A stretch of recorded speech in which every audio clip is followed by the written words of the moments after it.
Mayor-elect Her is the first woman and first Hmong American to become mayor of St. Paul, Minnesota. Mayor-elect Kaohly is the daughter of parents who were refugees during the Vietnam War. She graduated with a bachelor's of business administration and finance from the University of Wisconsin-Madison. She went on to even strengthen her education with a master's of business of administration from Northeastern University. And then she continues on her educational route. She is currently a doctoral candidate as well. She has represented District 64A in the House since 2018.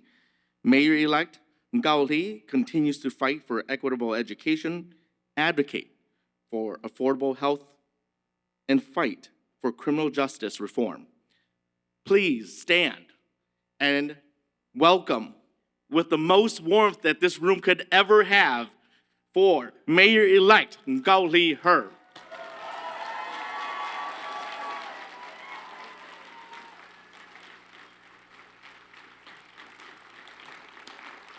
Please sit. This is really, for a Hmong woman, having so many people acknowledge you and gush over you is actually really uncomfortable. So I think all the Hmong women in this room can relate to that because I am amongst so many accomplished and successful Hmong women and just the Hmong community in general. So thank you for allowing me a couple of minutes to speak today. The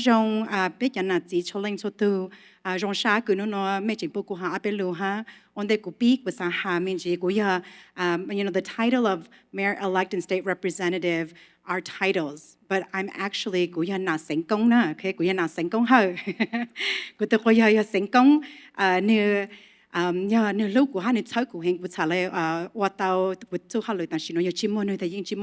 think that a lot of times people don't realize that my husband is actually really accomplished and really successful, and if it wasn't for him, I couldn't do this. He's actually a vice president at a bank, and we all know those in politics that we can't do our jobs if we don't have a partner who actually makes money, so I'm really very thankful to him.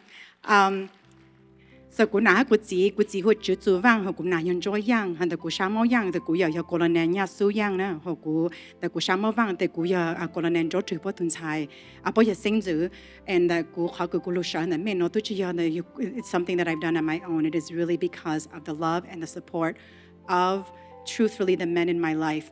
But I also want to make sure that as we talk about celebrating the 50th year and this accomplishment that I am standing before you and speaking about, that I don't want to ever forget the Hmong women who were at home taking care of their families when the men were off at war fighting. I grew up hearing stories of my grandmother and what she had to do to take care of the family and when the soldiers, when my grandfather was away, what she had to do to hold their home down. That I grew up listening to my grandmother, the Vang side, where my grandfather passed away and was my grandmother, that had to raise her children, and she never remarried because it was so important for her that she maintained the relationship with her own children and helped raise them.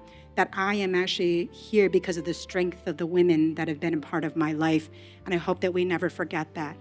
And when people asked me about this race and if I thought about doing this, was it something that I'd always planned? And I said, truthfully, I'd never thought about being the mayor of St. Paul.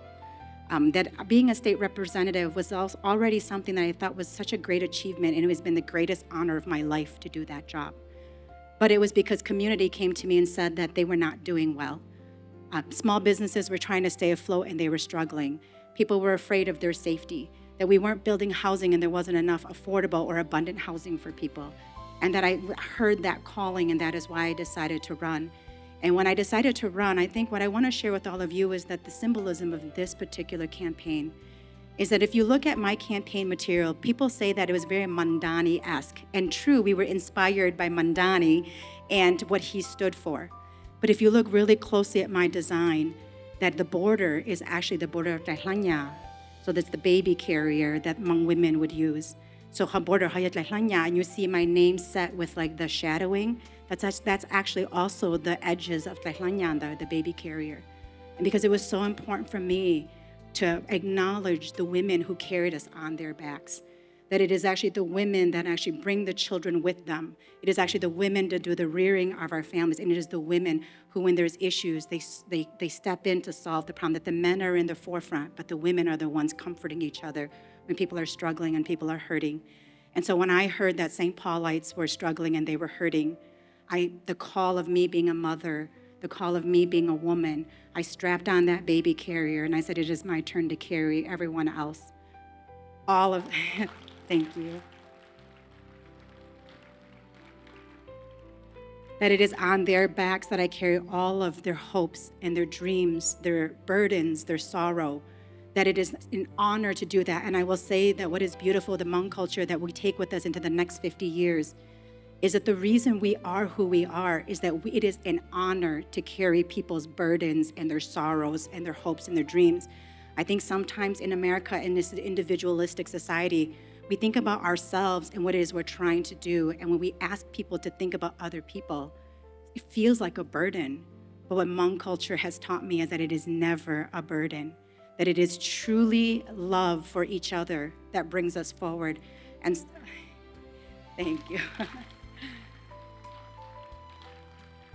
And so I stand before you here not as the first woman to be the mayor of St. Paul, not as the first Hmong person to hold this seat.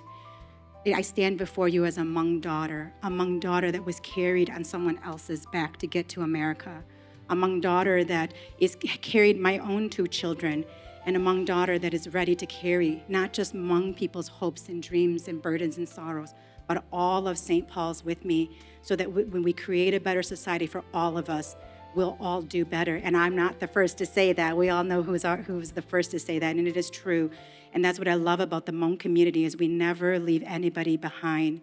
And in these next 50 years, let's remember to not leave anyone behind. Thank you so much for letting me speak to you tonight.